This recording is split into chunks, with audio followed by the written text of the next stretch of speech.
शिकारी की कथा। एक बार पार्वती जी ने भगवान शिवशंकर से पूछा, ऐसा कौन सा श्रेष्ठ तथा सरल व्रत पूजन है जिससे मृत्युलोक के प्राणी आपकी कृपा सहज ही प्राप्त कर लेते हैं। उत्तर में शिवजी ने पार्वती को शिवरात्रि के व्रत का विधान बताकर यह कथा सुनाई। एक बार चित्रभानु नामक एक शिकारी था। पशुओं की हत्या करके वह अपने कुटुंब को पालता था। वह एक साहूकार का ऋणी था, लेकिन उसका ऋण समय पर न चुका सका। क्रोधित साहूकार ने शिकारी को शिवमठ में बंदी बना लिया। संयोग से उस दिन शिवरात्रि थी। शिकारी ध्यानमग्न होकर शिव संबंधी धार्मिक बातें सुनता रहा। चतुर्दशी को उसने शिवरात्रि व्रत की कथा भी सुनी। संध्या होते ही साहूकार ने उसे अपने पास बुलाया और ऋण चुकाने के विषय में बात की। शिकारी अगले दिन सारा ऋण लौटा देने का वचन देकर बंधन से छूट गया। अपनी दिनचर्या की भांति वह जंगल में शिकार के लिए निकला, लेकिन दिनभर बंदी गृह में रहने के कारण भूख प्यास से व्याकुल था। शिकार करने के लिए वह एक तालाब के किनारे बेल वृक्ष पर पड़ाव बनाने लगा। बेल वृक्ष के नीचे शिवलिंग था, जो बिल्वपत्रों से ढका हुआ था। शिकारी को उसका पता न चला। पड़ाव बनाते समय उसने जो टहनियां तोड़ी, वे संयोग से शिवलिंग पर गिरी। इस प्रकार दिनभर भूखे प्यासे शिकारी का व्रत भी हो गया और शिवलिंग पर बेलपत्र भी चढ़ गए। एक पहर रात्रि बीत जाने पर एक गर्भिणी मृगी तालाब पर पानी पीने पहुंची। शिकारी ने धनुष पर तीर चढ़ाकर ज्यों ही प्रत्यंचा खींची, मृगी बोली, मैं गर्भिणी हूं, शीघ्र ही प्रसव करूंगी। तुम एक साथ 2 जीवों की हत्या करोगे, जो ठीक नहीं है। मैं बच्चे को जन्म देकर शीघ्र ही तुम्हारे समक्ष प्रस्तुत हो जाऊंगी, तब मार लेना। शिकारी ने प्रत्यंचा ढीली कर दी और मृगी जंगली झाड़ियों में लुप्त हो गई। कुछ ही देर बाद एक और मृगी उधर से निकली। शिकारी की प्रसन्नता का ठिकाना न रहा। समीप आने पर उसने धनुष पर बाण चढ़ाया।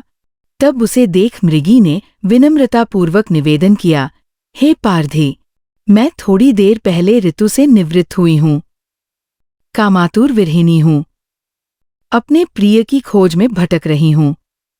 मैं अपने पति से मिलकर शीघ्र ही तुम्हारे पास आ जाऊंगी। शिकारी ने उसे भी जाने दिया।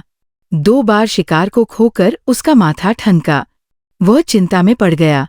रात्रि का आखिरी पहर बीत रहा था। तभी एक अन्य मृगी अपने बच्चों के साथ उधर से निकली। शिकारी के लिए ये स्वर्णिम अवसर था। उसने धनुष पर तीर चढ़ाने में देर नहीं लगाई। वह तीर छोड़ने ही वाला था कि मृगी बोली, हे पारधी, मैं इन बच्चों को इनके पिता के हवाले करके लौट आऊंगी। इस समय मुझे शिकारी हंसा और बोला, सामने आए शिकार को छोड़ दूं, मैं ऐसा मूर्ख नहीं। इससे पहले मैं 2 बार अपना शिकार खो चुका हूं। मेरे बच्चे भूख प्यास से तड़प रहे होंगे। उत्तर में मृगी ने फिर कहा, जैसे तुम्हें अपने बच्चों की ममता सता रही है, ठीक वैसे ही मुझे भी। इसलिए सिर्फ बच्चों के नाम पर मैं थोड़ी देर के लिए जीवनदान मांग रही हूं। हे पारधी, मेरा विश्वास कर, मैं इन्हें इनके पिता के पास छोड़कर तुरंत लौटने की प्रतिज्ञा करती हूं। मृगी का दीन स्वर सुनकर शिकारी को उस पर दया आ गई। उसने उस मृगी को भी जाने दिया। शिकार के अभाव में बेल वृक्ष पर बैठा शिकारी बेलपत्र तोड़ तोड़कर नीचे फेंकता जा रहा था। पौ फटने को हुई तो एक हृष्टपुष्ट मृग उसी रास्ते पर आया। शिकारी ने सोच लिया कि इसका शिकार वो अवश्य करेगा। शिकारी की तनी प्रत्यंचा देखकर मृग विनीत स्वर में बोला, हे पारधी भाई, यदि तुमने मुझसे पूर्व आने वाली 3 मृगियों तथा छोटे छोटे बच्चों को मार डाला है, तो मुझे भी मारने में विलंब न करो, ताकि मुझे उनके वियोग में एक क्षण भी दुख न सहना पड़े। मैं उन मृगियों का पति हूं। यदि तुमने उन्हें जीवनदान दिया है, तो मुझे भी कुछ क्षण का जीवन देने की कृपा करो। मैं उनसे मिलकर तुम्हारे समक्ष उपस्थित हो जाऊंगा। मृग की बात सुनते ही शिकारी के सामने पूरी रात का घटनाचक्र घूम गया। उसने सारी कथा मृग को सुना दी। तब मृग ने कहा, मेरी 3 पत्नियां जिस प्रकार प्रतिज्ञाबद्ध होकर गई हैं, मेरी मृत्यु से अपने धर्म का पालन नहीं कर पाएंगी। आथ जैसे तुमने उन्हें विश्वास पात्र मानकर छोड़ा है, वैसे ही मुझे भी जाने दो। मैं उन सबके साथ तुम्हारे सामने शीघ्र ही उपस्थित होता हूँ। उपवास, रात्रि जागरण तथा शिवलिंग पर बेलपत्र चढ़ने से शिकारी का हिंसक हृदय निर्मल हो गया था। उसमें भगवत शक्ति का वास हो गया था। धनुष तथा बाण उसके हाथ से सहज ही छूट गया।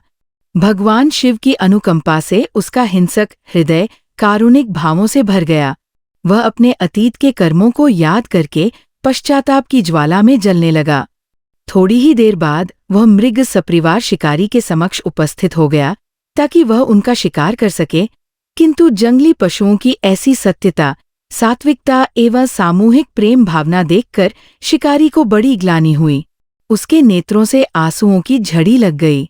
उस मृग परिवार को न मारकर शिकारी ने अपने कठोर हृदय को जीव हिंसा से हटा सदा के लिए कोमल एवं दयालु बना लिया।